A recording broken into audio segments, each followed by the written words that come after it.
ನೇಪಾಳಕ್ಕೊಬ್ಬ ಮೋದಿ ಬೇಕಂತ. ಮೋದಿ ಆಡಳಿತನ ಅಷ್ಟರ ಮಟ್ಟಿಗೆ ಬ್ಯಾರೆ ಬೇರೆ ದೇಶ ಮೆಚ್ಕೊಳಕ ಕಾರಣ ಏನ್ರಿ? ಬಾಲನ್ ಶಾ ಒಳಗ ಮೋದಿಯನ್ನ ಹುಡ್ಕಾಕತ್ತಾರ ನೇಪಾಳದ ಮಂದಿ. ಆಗಿದ್ದಕ್ಕೆಲ್ಲ ಭಾರತನ ಕಾರಣ ಅನ್ನೋ ಅಂತ ಮಾತಾಡಕತ್ತಾನ ನೇಪಾಳದ ಮಾಜಿ ಪ್ರಧಾನಿ. ಚೀನಾ ನಂಬಿ ದಿವಾಳಿ ಆಗಿದ ದೇಶದ ಸಾಲೊಳಗ ನೇಪಾಳನೂ ಸೇರ್ಕೋತು. ಅಲ್ಲ, ಭಾರತದಿಂದ ಹಿಂಗಾಗೈತಿ ಅನ್ನೋರ್ಗಿ ಒಂದು ಮಾತು, ನಿಮ್ಮ ದೇಶ ದಿವಾಳಿ ಮಾಡ್ಕೋರಿ ಅಂತ ಭಾರತ ಯಾವತ್ತರ ಹೇಳಿತ್ತೇನ್ರಿ? ನೇಪಾಳಕ್ಕೊಬ್ಬ ಮೋದಿ ಬೇಕಂತ. ಇಡೀ ನೇಪಾಳ ದೇಶದ ಮೂಡ್ ಹೆಂಗೈತೋ ಗೊತ್ತಿಲ್ಲ, ಆದ್ರ ಕೆಲವೊಬ್ರಂತರೂ ಮೋದಿ ಜಪ ಮಾಡಕತ್ತಾರ. ನೇಪಾಳ ಮೊದಲೇನ್ರಿ ಮೋದಿ ಅಂತ ನಾಯಕ ಬೇಕು ಅನ್ನಕತ್ತಿರೋದು? ಇಲ್ಲ, ಪಾಕಿಸ್ತಾನದಾಗ ಇನ್ನೊಮ್ಮೆ ಹೆಸರು ಕೇಳಿತ್ತು ಮೋದಿ ಅಂತ ನಾಯಕ ನಮಗೂ ಬೇಕು ಅಂತ. ಶ್ರೀಲಂಕಾದ ಮಂದಿನೂ ಮಾತಾಡಿದ್ರು. ಈಗ ನೇಪಾಳದ ಮಂದಿ ಮೋದಿ ಹಂಗ ನಾಯಕ ಇರಬೇಕು, ನಮಗೂ ಅಂತ ನಾಯಕ ಬೇಕು ಅನ್ನಕತ್ತಾರ. ಹಿಂಗೆಲ್ಲ ಮಾತು ಕೇಳಿದ್ಮೇಲೆ ಮೋದಿಯವರ ಪ್ರಭಾವ ಜಗತ್ತಿನಾದ್ಯಂತ ಯಾವ ರೀತಿ ಗಾಢವಾದ ಪ್ರಭಾವ ಬೀರಾಕತ್ತೈತಿ ಅನ್ನೋದು ಅಂದಾಜು ಮಾಡಬಹುದು. ಏನಪ್ಪ ಅಂದ್ರೆ ನೇಪಾಳದಾಗ ಏನೆಲ್ಲ ಗಲಾಟೆ ನಡೆದೈತೆ ನಾವು ನೋಡಕತ್ತೀವಿ. NDTV ಅವ್ರು ಹೋಗ್ಬಿಟ್ಟ ನೇಪಾಳದಾಗಿರೋ ಯುವಕರ ಮುಂದೆ ಮೈಕ್ ಹಿಡಿದು ಎಂಥ ನಾಯಕ ಬೇಕು ಅಂದ್ರೆ ನಮ್ಗೆ ಮೋದಿ ಅಂತ ನಾಯಕ ಬೇಕು ಅಂತಾರೆ. ಸಣ್ಣ ಹುಡುಗದಾನವ, ಸಣ್ಣ ಹುಡುಗ ಅಂದ್ರೆ ಭಾಳ ಸಣ್ಣವಲ್ಲ, ZenZ ಏನದನಲ್ಲ 2000 ಆದ್ಮೇಲೆ ಹುಟ್ಟಿದವ, ಅವಂಗ ಅರ್ಥ ಆಗತೈತಿ ಮೋದಿ ಎಂಥ ನಾಯಕರು ಅಂತ. आपको क्या लगता है किस तरीके का नेता यहाँ पर होना चाहिए? मोदी जैसा यहाँ पे होना चाहिए. वो इंडिया का मोदी है ना, मोदी जैसा सरकार होता तो यहाँ पे पूरा थोड़ा कुछ आगे जाता. नेपाल भी कई देशों ने जान लेते. अब हमें ಈಗ ಸದ್ಯದ ಪರಿಸ್ಥಿತಿ ನೋಡಿದ್ರೆ ಭಾರತದ ಸುತ್ತಲೂ ಶತ್ರುಗಳು ಹುಟ್ಕೊಳಕತ್ತಾರ. ಅದಾರೂ ಸಹಿ ಇಸ್ರೇಲ್ ಗತ್ಲೆ ಈ ಕಾಡಿ ಶತ್ರು ಆ ಕಾಡಿ ಶತ್ರು ಎಲ್ಲ ಕಡೆ ಸುತ್ತುವರೆದು ಶತ್ರುಗಳು ತುಂಬಿಕೊಂಡಾರ. ಅಂಥ ಶತ್ರುನ ಮಟ್ಟ ಹಾಕೋ ಹಂಗೆ ಯಾರಿದ್ರು ಅಂದ್ರೆ ಅರ್ಜುನ ಇದ್ದ. ಅರ್ಜುನನ ಸುತ್ತಲೂ ಶತ್ರುಗಳಿದ್ರು, ಅವ್ರನ್ನೆಲ್ಲ ಮೆಟ್ಟಿ ನಿಂತಿದ್ದು ಅರ್ಜುನ. ಆ ಅರ್ಜುನನ ಗತ್ಲೆ ಭಾರತ ಕಾಯಕ ಮೋದಿ ಅದಾರು, ನಮಗೂ ಅಂಥವ್ರ ಒಬ್ಬರು ನಾಯಕ ಬೇಕು ಅನ್ನೋದು ಅವರ ಆಶಯ. ಅದು ಕರೆನೂ ಐತ್ರಿ. ಮೋದಿಯವ್ರು ಯಾರ ಮುಂದೆ ಬಗ್ಗಲ್ದನ ಆಡಳಿತ ಮಾಡ್ಕೊಂಡು ಹೊಂಟಾರ. ಅಂಥ ಟ್ರಂಪ್ ಬೈದಿದ್ದಾತು, ಅಂದಿದ್ದಾತು, ಜಗಳಾತು, ಉತ್ಸಾಹಬರಿ ಮಾಡಿದಾತು, ಹುಚ್ಚಾಟ ಮೆರೆದಿದ್ದು ಆತು. ಲಾಸ್ಟಿಗೆ ಏನು ಮಾಡಿದ್ರು? I am ready to talk with my dear friend ಅಂತ ಮೋದಿಯವ್ರಿಗೋಸ್ಕರ ಟ್ವೀಟ್ ಮಾಡಿದ. ಮಂಡಿ ಊರಬೇಕಾತು.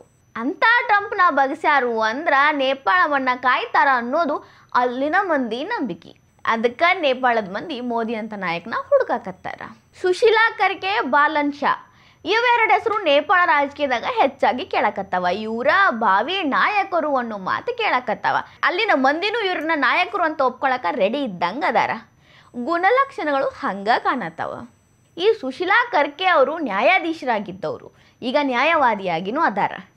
ಬಾಲನ್ ಶಾ ಈ ಮನುಷ್ಯಂದು ಒಂದು ರೀತಿ ಇಂಟ್ರೆಸ್ಟಿಂಗ್ ಕ್ಯಾರೆಕ್ಟರ್. ನಮ್ಮ ಕರ್ನಾಟಕದಾಗ ಓದ್ಕೊಂಡು ಹೋಗ್ಯಾರ್ರಿ ಇವರು. ನಿಟ್ಟೆ ಮೀನಾಕ್ಷಿ ಕಾಲೇಜ್ ಒಳಗೆ ಇಂಜಿನಿಯರಿಂಗ್ ಪದವಿ ಮುಗಿಸ್ಕೊಂಡು ಅಲ್ಲಿ ಹೋಗಿ ರ್ಯಾಪರ್ ಆಗಿ ರಾಜಕೀಯದಾಗ ಗುರುತಿಸ್ಕೊಂಡು ಈಗ ಜನನಾಯಕ ಆಗಿ ಬೆಳೆದಾರ. ಆ ಬಾಲನ್ ಶಾ ಒಳಗನ ಮೋದಿಯನ್ನ ನೋಡಾಕ ಅಲ್ಲಿನ ಮಂದಿ ಕಾಯಕತ್ತಾರ. ಅವ್ರನ್ನ ಮೋದಿ ಆಗ್ತಾರು ನಮಗ ಅಂತ ಅನ್ಕೊಂಡಾರ.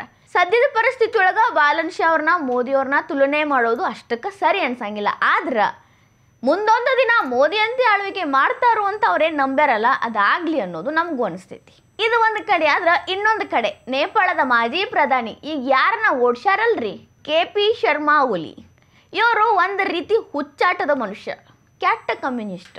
ಹೆಂಗಂದ್ರ ಚೀನಾದ ಅಂತಃಪುರದೊಳಗೆ ಹೋಗಿ ನಮಸ್ಕಾರ ಮಾಡಿ ಅಪ್ಪನೇ ಕೊಡಿ ಮಹಾಪ್ರಭು ಅನ್ನೋ ಹಂಗೆ ಅಪ್ಪನೇ ತಗೊಂಡು ತನ್ನ ಕುರ್ಚಿ ತಾನೇ ಕಳ್ಕೊಂಡ ಮನುಷ್ಯ. ಈಗೇನು ಹೇಳಕತ್ತಾರಂದ್ರ ಇದೆಲ್ಲ ಆಗಿದ್ದು ಭಾರತದಿಂದ ಅನ್ನೋ ಹಂಗೆ ಪೋರ್ಟ್ರೇಟ್ ಮಾಡಕತ್ತಾರ. ಏನ ಅಂದ್ರೆ ಒಂದು ಲೆಟ್ರ್ ಬರ್ದಾರ ಅವರು. ನಾನು 2020ರಾಗ ರಾಮನ್ ಬಗ್ಗೆ ಮಾತಾಡಿದ್ನಿ.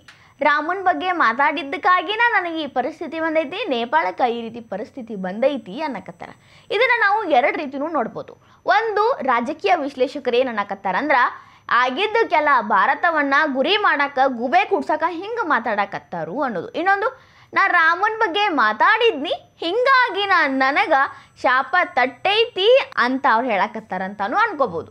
ಆದ್ರೆ ನಾವು ಪೊಲಿಟಿಕಲ್ ಆಗಿ ಇವು ಮಾತಾಡ್ಯಾನಂತನ ಇಟ್ಕೊಳ್ಳೋನು. ಯಾಕಂದ್ರೆ ಚೀನಾ ಮಾತು ಕೇಳಿ ಭಾರತದ ಮೇಲೆ ಹಲ್ಲು ಕಡ್ದಿದ್ದು ಐತಿ ಇವರು. ಹಿಂಗಾಗಿ ಇವರು ರಾಮನ್ ಬಗ್ಗೆ ಮಾತಾಡಿದ್ದಕ್ಕೆ ರಿವೆಂಜ್ ತೊಗೊಳಕ್ಕೆ ಇಂಡಿಯಾದವ್ರು ಹಿಂಗೆ ಮಾಡ್ಯಾರು ಅನ್ನೋ ಪರೋಕ್ಷವಾದ ಇಡಾಕತ್ತಾರ. ಅಲ್ಲ, ಸೋಷಿಯಲ್ ಮೀಡಿಯಾ ಬ್ಯಾನ್ ಮಾಡುವತ್ತ ಭಾರತದವ್ರು ಹೇಳಿದ್ವೆ. ಎರ್ರಾ ಬಿರ್ರಿ ಸಾಲ ಮಾಡಿಕೊಂಡು ಭ್ರಷ್ಟಾಚಾರ ಮಾಡಿರಿ, ದೇಶ ಉದ್ಧಾರ ಮಾಡಬೇಡ್ರಿ ಅಂತ ಭಾರತ ಹೇಳಿತ್ತೇನು? ಚೀನಾ ಮುಂದೆ ಹೋಗಿ ಕೈ ಮುಗಿದು ಚೀನಾ ನಮ್ಮನ್ನ ಕಾಪಾಡ್ತೈತೆ ಅಂತ ನಂಬಿ ಬೇಕಾಬಿಟ್ಟಿ ಆಡಳಿತ ಮಾಡು ಅಂತ ನಾವು ಹೇಳಿದ್ವಿ ಏನು? ಬೇಕಾಬಿಟ್ಟಿ ಎಕಾನಮಿನ ಚೀನಾ ಕೈಯ ಕೊಟ್ಟು ಪಾಪರ್ ಆಗ್ರಿ ಅಂತ ನಾವು ಹೇಳಿದ್ವೇನು?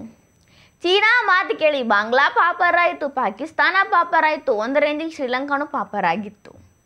ಈಗ ನೇಪಾಳ ಪಾಪರ್ ಆಗೈತಿ. ಎಲ್ಲಾನು ಒಂದ್ಸಲ ಅಬ್ಸರ್ವ್ ಮಾಡಿ ನೋಡಿದ್ರೆ ಚೀನಾ ಎಲ್ಲರನ್ನೂ ಪಾಪರ್ ಮಾಡೋಕೆ ಕುಂತೈತಿ. There is a lesson.